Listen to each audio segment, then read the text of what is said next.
بسم اللہ الرحمن الرحیم۔ السلام علیکم، ہمارے چینل پر خوش آمدید۔ میری شادی میرے چچا زاد رزاق سے ہوئی تھی۔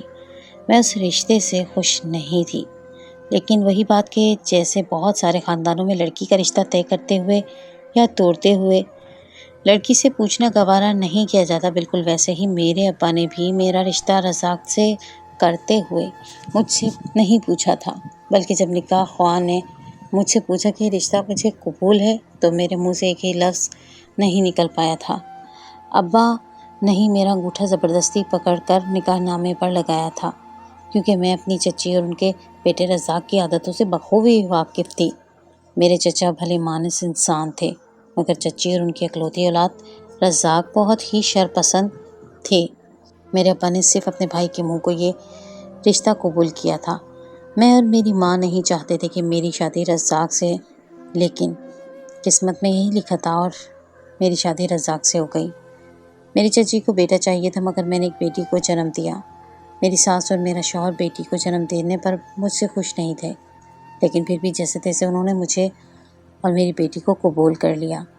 لیکن پھر دوسری اور تیسری بار بھی میں نے بیٹی کو ہی جنم دیا اور آخر میری 5 بیٹیاں ہو گئیں۔ میرا شوہر مجھ سے ناراض رہتا تھا، جیسے بیٹی کو جنم دینے پر میرا ہی قصور ہے۔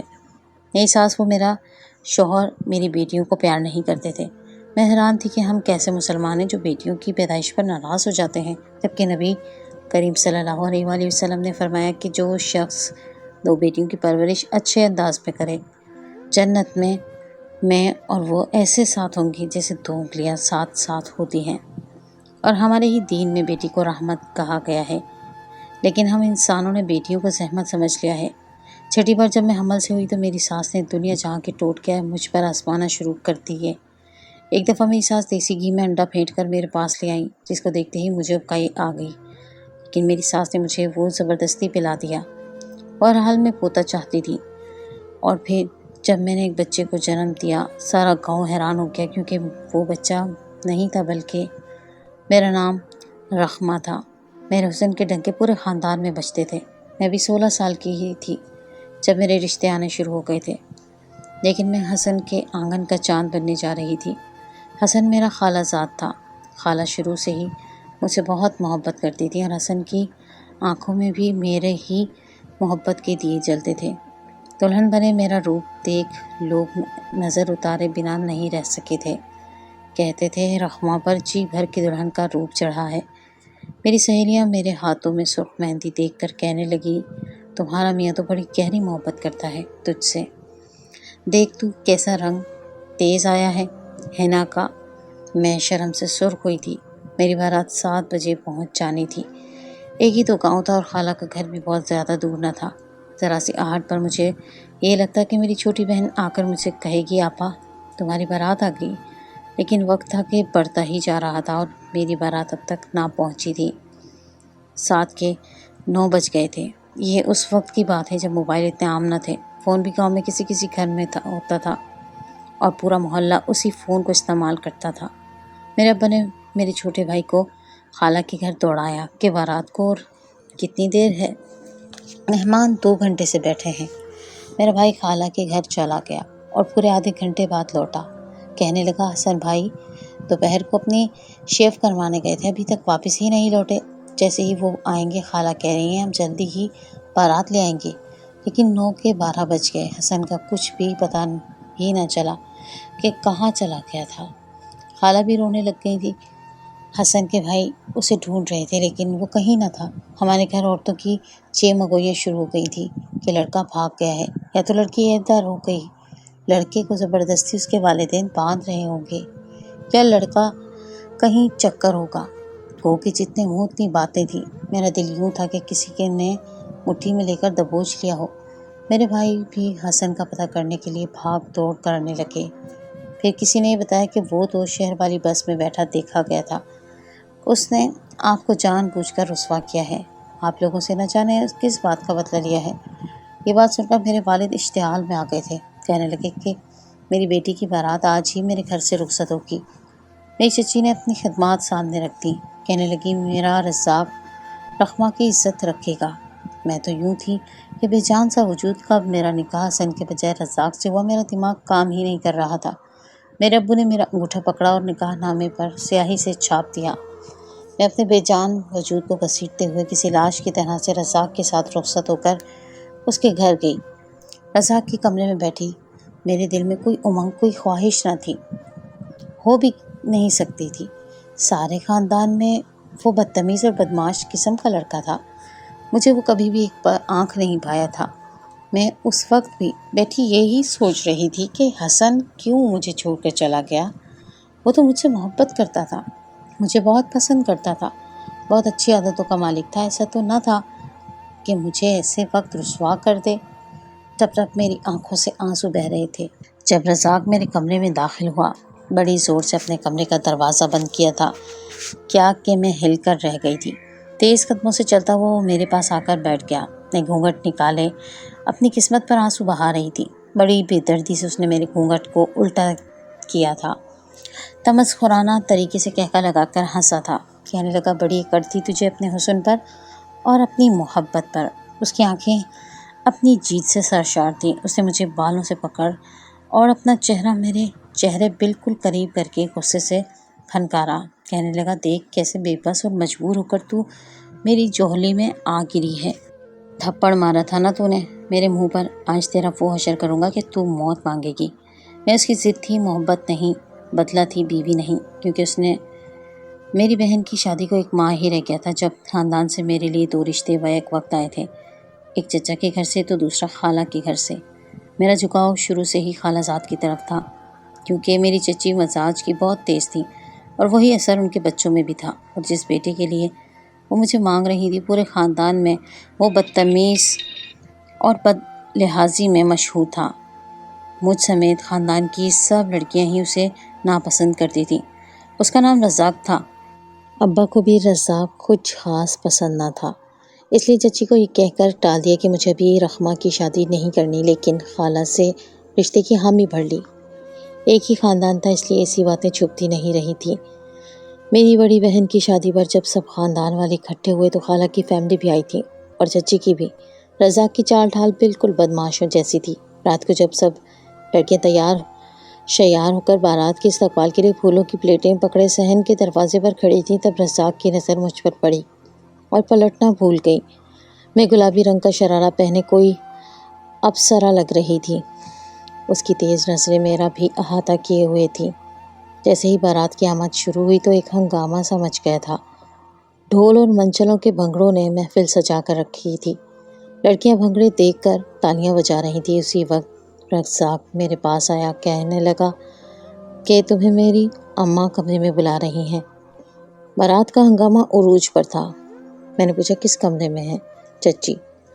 اس نے کونے والے کمرے کی طرف اشارہ کیا جو اسٹور روم کے طور پر استعمال ہوتا تھا۔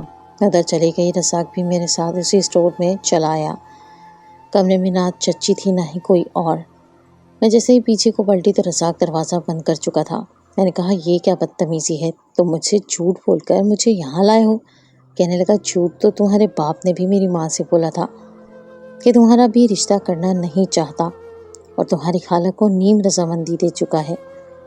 دیکھ رحمہ، شادی تو میں تجھ سے ہی کروں گا۔ اگر تیا نے سیدھے طریقے سے رشتہ نہ دیا تو میرے پاس اور بڑے طریقے ہیں، اس لیے تجھے سمجھا رہا ہوں۔ اپنے اماں ابا سے کہہ کے اب میری ماں کے سامنے جھک کر تیرا رشتہ میرے لیے۔ مجھے اس کی اس اکڑ پر بے تحاشا غصہ آیا تھا۔ میں نے ایک تھپڑ کھینچ کر اس کے منہ پر مار دیا اور اسے پیچھے کر کے کمرے سے باہر نکل گئی۔ اماں ابا نے میری بہن کے ولیمے پر ہی میرا رشتہ حسن سے طے کر دیا، جو میرا خالہ زاد تھا۔ میری چچی اور رزاق تو یہ سنتے ہی وہاں سے واپس چلے گئے۔ میں نہیں جانتی تھی کہ اس نے حسن کے ساتھ کیا کیا تھا تو وہ شہر بھاگ گیا، لیکن میں یہ سمجھ گئی تھی کہ سارا کیا دھرا رزاق کا ہی تھا۔ میری وہ رات ایک کربناک عذاب کی نظر ہوئی تھی۔ رزاق نے سگریٹ سے میرا چہرہ داغدار کر دیا تھا۔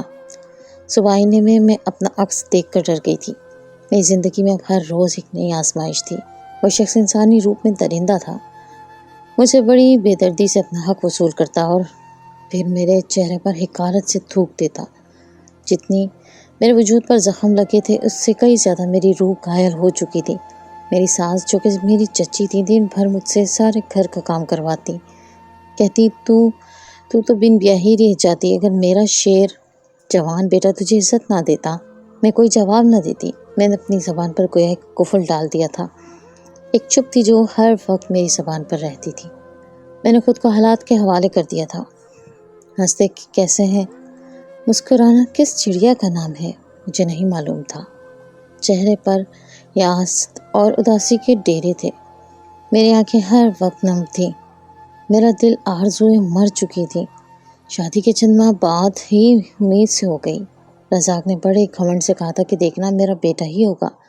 میری ساس اس خبر سے خوش تو بہت ہوئی تھی، لیکن مجھ پر ظلم و ستم کم نہ کیا تھا۔ اس حالت میں بھی مجھ سے سارے کام کروائے جاتے تھے اور کھانے کو بھی کچھ نہ دیتی تھی۔ میں نے پہلی بیٹی کو جنم دیا تو گھر میں ایک طوفان سا اٹھ گیا۔ رزاق نے بیٹی کو دیکھتے ہی حقارت سے رخ پھیرا تھا، کہنے لگا منحوس عورت، پہلے کیا تیری نحوست کم تھی جو ایک اور اپنی جیسی تو نے پیدا کر لی؟ میری بیٹی ہو یا میری جیسی تھی، میری ساس نے مجھے ٹھیک سے کھانے کو نہ دیا، کہنے لگی تو نے کون سا لال پیدا کر کے دیا بدبخت جو تجھے دیسی کی چوریاں بنا کر کھلاؤں۔ میری بیٹی ابھی چند دن کی تھی، میری ساس نے مجھے بیڈ سے اٹھایا اور کہنے لگی چل کام کر، بہت آرام کر لیا۔ رزاق نے تو اپنی بیٹی کو ایک نظر دیکھنا بھی گوارا نہیں کیا تھا، نہ مجھ پر رحم کھایا۔ میری بیٹی ابھی 4 ماہ کی ہی ہوئی تھی کہ میں پھر سے حاملہ ہو چکی تھی۔ میری سفید رنگت اب پیلی پڑنے لگی تھی، گھر بھر کا کام، اس پر بیٹی کی ذمہ داری اور پھر سے حاملہ۔ خوراک کے نام پر مجھ سے بس ایک وقت میں ایک روٹی ہی ملتی تھی۔ میرے میکے والوں کو مجھ سے ملنے کی اجازت نہ تھی، نہ ہی میں نے شادی کے بعد میکے کی شکل دوبارہ دیکھی تھی۔ میری بیٹی جب 7-8 ماہ کی ہو گئی تو 4 پاؤں چلنے لگی۔ رزاق صحن میں بیٹھے ٹی وی دیکھ رہے تھے جب میری بیٹی ابا ابا کہتے رزاق کے پاس پہنچ گئی اور اس کے گھٹنوں پر ہاتھ رکھ کر کھڑی ہو گئی اور بڑے لاڈ سے اسے دیکھ کر ابا ابا کہنے لگی۔ نہ جانے کیسا شفاق دل پاپا تھا۔ رزاق نے میری بیٹی کو اتنی زور سے پاؤں سے ٹوکر ماری کہ وہ دور جا گری تھی۔ میری بچی تو بلک اور تڑپ اٹھی تھی۔ میں باورچی خانے میں کام کر رہی تھی، میرا دل اپنی بچی کی بے ساختہ چیخ سے سن کر تڑپ کے رہ گیا تھا۔ جب میں صحن میں بھاگ کر آئی تو میری بچی کے سر سے خون بہہ رہا تھا اور رزاق اسے غصے سے دیکھتے ہوئے مغلیات بک رہے تھے، کہنے لگے کتیا کمینی منحوس ماں کی بیٹی، میرے کپڑوں پر مٹی لگا دی۔ میری بیٹی 4 پاؤں چلتی تھی، اس لیے ہاتھوں میں مٹی لگ جاتی تھی۔ رزاق کے سہارے سے کھڑے ہونے کے باعث شاید ذرا سی مٹی اس کے کپڑوں پر لگ گئی تھی اور اس نے ایسی بے دردی کا مظاہرہ کیا کہ اپنی بچی کو سینے سے لگا کر میں خود بھی بلک اٹھی تھی۔ حالانکہ رزاق کے مظالم سہ کر میرے آنسو خشک ہو چکے تھے، لیکن ایک ماں کا دل میں سینے میں رکھتی تھی۔ مجھ سے میری بچی کے آنسو، ماتھے سے بہتا خون اور رونا تڑپنا دیکھا نہیں جا رہا تھا۔ میرا چھوٹا دیور جو اس وقت 12 سال کا تھا وہی میرے پاس آیا، کہنے لگا ابا اس کے سر پر اسٹیچز لگیں گے، زخم بہت گہرا ہو چکا ہے۔ میں نے تعصب سے رزاق کی طرف دیکھا جو کھاد چاہنے والے انداز سے مجھے دیکھ رہے تھے۔ اپنے بھائی سے کہنے لگی رہنے دے، کوئی ضرورت نہیں ڈاکٹر پر لے جانے کی، یہ بیٹیاں بھی بڑی ڈھیٹ ہڈی کی بنی ہوتی ہیں، مرتی کھپتی نہیں ہیں اتنی جلدی، یہ بھی زندہ ہی رہے گی میرے سینے میں اور مونگ دلنے کے لیے۔ میں نے باورچی خانے میں جا کر اپنے ہاتھ میں ہلدی بھر کر لی اور اپنی بچی کے ماتھے پر رکھ کر اپنا دوپٹہ پھاڑ کر اس کا سر باندھ دیا اور اسے گرم دودھ فیڈر میں ڈال کر پلانے لگی۔ میری ساس چارپائی پر بیٹھی سارا تماشا دیکھ رہی تھی، مجال تھا کہ اس کے منہ ایک لفظ بھی نکلا ہو۔ رات بھر بھی سوئے ہوئے میری بچی سسکیاں لیتی رہی، بنا ڈاکٹر کے ہی میری بچی کا زخم بھی وقت کے ساتھ ساتھ بڑھنے لگا تھا۔ اب وہ اعجاز سے ڈرنے اور خوف کھانے لگی تھی۔ میری دوسری بیٹی کی پیدائش پر وہی مغلیات، وہی شور شرابہ مچا تھا۔ یکے بعد دیگرے 1 سال کے وقفے سے میں نے 5 بیٹیوں کو جنم دیا تھا۔ اعجاز کا یہ حال تھا کہ اس نے ایسا کوئی ظلم مجھ پر چھوڑا نہیں تھا، میری بچیوں کو دھتکارا تھا۔ میں اس قدر کمزور ہو چکی تھی کہ چلتی تھی تو چکر آتے تھے، میری آنکھوں کے گرد گہرے حلقے پڑ چکے تھے، میری رنگت پیلی اور سیاہ مائل ہو چکی تھی۔ مجھے اگر کوئی دیکھتا تو یہ ماننے کو تیار ہی نہ ہوتا کہ میں وہی رخنہ ہوں جس کے حسن پر مائیں میرے گھر کی دہلیز پکڑ لیتی تھی۔ کہ اپنی بیٹی کا رشتہ ہمیں دے دو، لیکن آج اگر مجھے دیکھ لیتی تو کانوں کو ہاتھ لگاتی۔ مجھے رزاق کہتا کہ جب تک تم مجھے بیٹا پیدا کر کے نہیں دو گی، میں یوں ہی تمہیں ہر سال حاملہ کرتا رہوں گا۔ میں اس کے سامنے ہاتھ جوڑ کر روتے ہوئے کہنے لگی کہ خدارا مجھے انسان سمجھو، لیکن وہ انسان روپ میں کوئی جانور یا درندہ تھا۔ میری 5 معصوم سی بیٹیاں تھیں، میں اعجاز کی درندگی کو دیکھتی تو اپنے لیے موت کی دعائیں کرتی، مگر جب اپنی بیٹیوں کے ڈرے سہمے چہرے دیکھتی تو خون کے آنسو روتی کہ میں اگر مر گئی تو میری بچیوں کے ساتھ نہ جانے اس کا باپ کیا سلوک کرے گا، جو میرے سامنے بھی بچیوں پر یوں دھاڑتا کہ وہ سہم کر کمرے میں چلی جاتی۔ رزاق آج کل روز شراب پی کر گھر آنے لگا تھا۔ مجھے میرے دیور نے یہ بھی بتایا کہ وہ جوا کھیلنے لگا ہے، اپنا کمایا پیسہ جوئے میں برباد کر دیتا ہے۔ ایک بار رزاق نشے میں دودھ گھر پر آیا، اس کے ساتھ ایک شخص اور بھی تھا جو اس سے پیسے کا مطالبہ کر رہا تھا، کیونکہ وہ جوئے میں اچھی خاصی رقم ہار چکا تھا۔ اعجاز اندر آیا اور میری بڑی بیٹی کا بازو پکڑا اور اسے باہر کھڑے شخص کو پکڑا دیا۔ میں تو یہ دیکھ کر ہکا بکا سی رہ گئی تھی کہ وہ کیا کر رہا ہے۔ پھر وہ کہنے لگا کہ پیسوں کی جگہ اس کمینی کو لے جا، ایک بوجھ تو کم ہوگا میرے سر سے۔ یہ سن کر تو میری جان ہی نکل گئی تھی۔ میں فوراً سے بھاگ کر گیٹ کے پاس چلی گئی۔ اس شخص کے ساتھ میں ہاتھ جوڑنے لگی کہ میری بچی کو اپنے ساتھ نہ لے جاؤ، میری معصوم سی چھوٹی بچی میرے بغیر نہیں رہ سکتی۔ اس شخص نے مجھے پیچھے دھکیلا اور میری بچی کو گود میں بھر کر لے جانے لگا۔ میری بچی رونے لگی۔ میں نے اس شخص کے پاؤں پکڑ لی کہ میری بچی کو چھوڑ دو، لیکن وہ میری بچی کو اپنے ساتھ لے گیا۔ میں نے رزاق کو مارنا شروع کر دیا کہ میری بچی واپس لا کر دو۔ رزاق نے مجھے دور دھکا دیا کہ میرا سر چارپائی کے پائے سے ٹکرا گیا۔ زوردار ضرب کی وجہ سے میرا سر خون ہو چکا تھا۔ مجھے رزاق سے نفرت ہونے لگی تھی۔ شاید نفرت بہت چھوٹا لفظ تھا۔ میرا جی چاہتا میں اس کو مار ڈالوں، اس کے ٹکڑے کر دوں۔ مجھے ہر وقت اپنی بچی یاد آتی رہتی تھی۔ چھٹی بار جب میں حاملہ ہوئی تو میری ساس مجھے ایک حاملہ عورت کے پاس لے گئی۔ اس نے کہا کہ دیسی گھی میں کچا انڈا ڈال کر اپنی بہو کو کھلا دے، بیٹا ہی ہوگا۔ مجھے یہ سن کر گھبراہٹ ہوئی تھی۔ مجھے نہ جانے کتنے تعویذ بھی پہنائے، کیونکہ دائی میری ساس کو کہہ چکی تھی تیری بہو اس کے بعد بچہ پیدا نہیں کر سکے گی، اس میں اب مزید طاقت نہیں ہے۔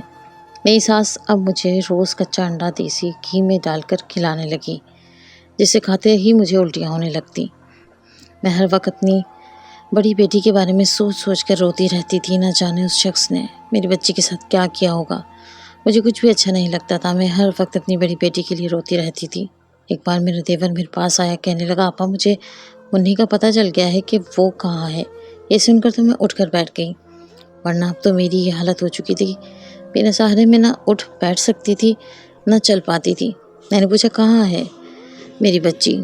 کہنے لگا وہ شخص بے اولاد تھا، اس لیے منی کو ساتھ لے گیا، اسے اسکول میں داخل کروا دیا ہے، اسے بہت اچھا رکھا ہے، پیار بھی کرتا ہے۔ میں سن کر رونے لگی کہ اللہ کی بھی کیا شان ہے، وہ جب چاہتا ہے سگے کو سوتیلا بنا دیتا ہے اور جب چاہتا ہے سوتیلے کو سگا بنا دیتا ہے۔ میرا شوہر تو لیکن میری بچیوں کو ان کے حصے کا پیار مل رہا تھا۔ میری بچیوں سے پیار نہیں کرتا تھا، لیکن چھوٹا دیور اچھے مزاج کا تھا، میری بچیوں کو پیار بھی کرتا اور انہیں چیزیں بھی لا کر دیتا تھا۔ وقت یوں ہی گزرنے لگا تھا۔ ہمارے گاؤں میں اس وقت 1-2 کلینک ایسے بن چکے تھے جہاں الٹرا ساؤنڈ کی سہولت موجود تھی۔ میری ساس مجھے اس کلینک میں لے گئی۔ الٹرا ساؤنڈ والی نے جب یہ بتایا کہ اس بار بیٹی نہیں ہے بلکہ بیٹا ہوگا تو میری ساس کی خوشی قابل دید تھی، لیکن مجھے ایسی کوئی خوشی نہ تھی۔ میرا شوہر تو اس خبر پر بے تحاشا خوش تھا، کہنے لگا میرا وارث آنے والا ہے، میرا غرور میرا سینہ چوڑا کرنے کے لیے آ رہا ہے، میں تو اس کی پیدائش پر خسرے نچواؤں گا، محلے بھر میں مٹھائی بانٹوں گا۔ میری ساس کے چہرے سے مسکراہٹ ختم نہیں ہو رہی تھی، کہنے لگی میں تو دربار میں جا کر دیے جلاؤں گی۔ میری بیٹیاں بڑی بہن کو اکثر یاد کر کے روتی تھیں۔ میرا دل اپنی بڑی بیٹی کے لیے اداس تو بہت تھا، لیکن یہ سن کر اطمینان سا ہوا تھا کہ وہ اچھے ماحول میں پل رہی ہیں۔ وقت گزرنے لگا تھا۔ رزاق نے پورے محلے اور ملنے جلنے والوں میں پہلے سے ہی شور مچا دیا تھا کہ میرے گھر شیر جوان آنے والا ہے، اس دن تو میں اپنے گھر پر جشن مناؤں گا، خسرے نچواؤں گا۔ وقت یہ بھی گزر گیا تھا۔ اس بار تو مجھے لگ رہا تھا کہ میں بچوں گی نہیں۔ 7 سالوں میں یہ میری چھٹی اولاد تھی، اور میں یوں تھی کہ تنکے میں جان ہو۔ میری صحت، خوبصورتی، سب کچھ ختم ہو چکا تھا۔ نہ جانے یہ مرد ذات عورت کو انسان کیوں نہیں سمجھتی۔ بیٹی کی خواہش میں یہ تک نہیں دیکھتی کہ عورت میں اتنی قوت ہے بھی کہ وہ دوسری اولاد پیدا کر سکے۔ انہیں بس وارث چاہیے ہوتا ہے، چاہے اس کی خاطر بیٹیوں کی لائن لگ جائے۔ جس دن دائی گھر پر آئی تھی، رزاق پہلے سے ہی مٹھائی لے آیا تھا۔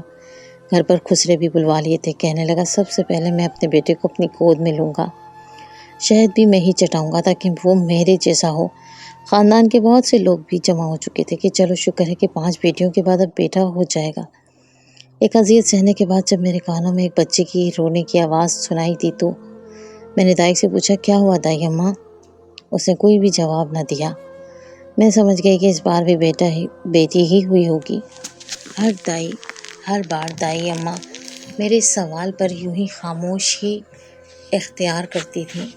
میں نے اپنی آنکھیں بند کر لیں۔ اب پھر سے میرے لیے ایک نئی اذیت تیار تھی۔ نہ جانے اب مجھے بیٹی پیدا ہونے پر کون سے مظالم سہنے پڑیں گے۔ اس نے بچے کو نہلا کر کپڑے پہنائے۔ میں پوچھا، بیٹی ہے تو اسے باہر نہ لے جانا۔ وہ کہنے لگی، بیٹی نہیں ہے۔ میں نے اس کے افسردہ چہرے کو دیکھا تو پوچھا، تو پھر کیا بیٹا ہوا ہے؟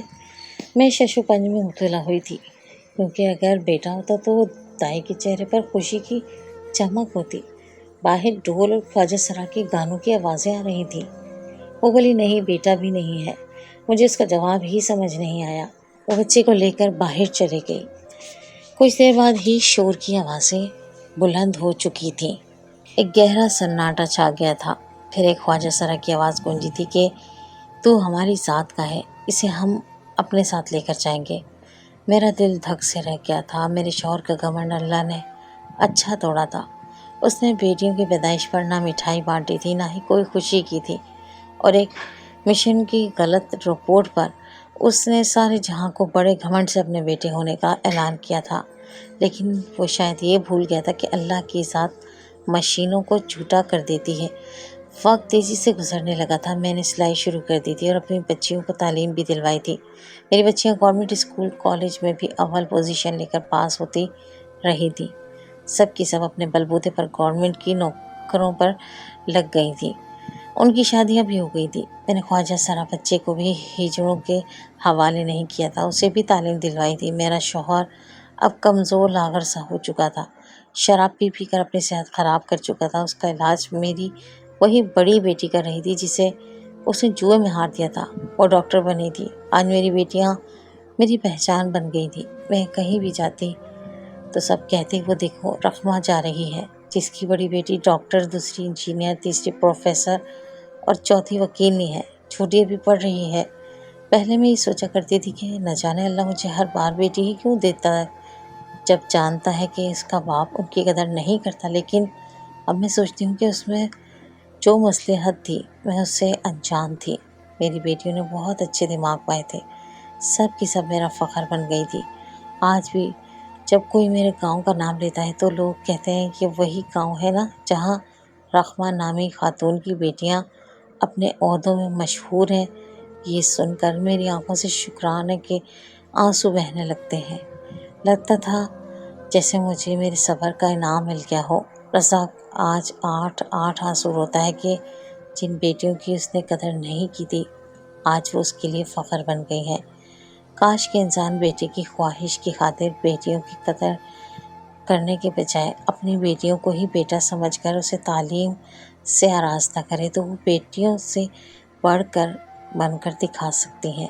لیکن میں آج بھی جاننا چاہتی ہوں کہ آخر رزاق نے حسن کے ساتھ ایسا کیا کیا تھا کہ وہ واپس کبھی لوٹ کر نہیں آیا۔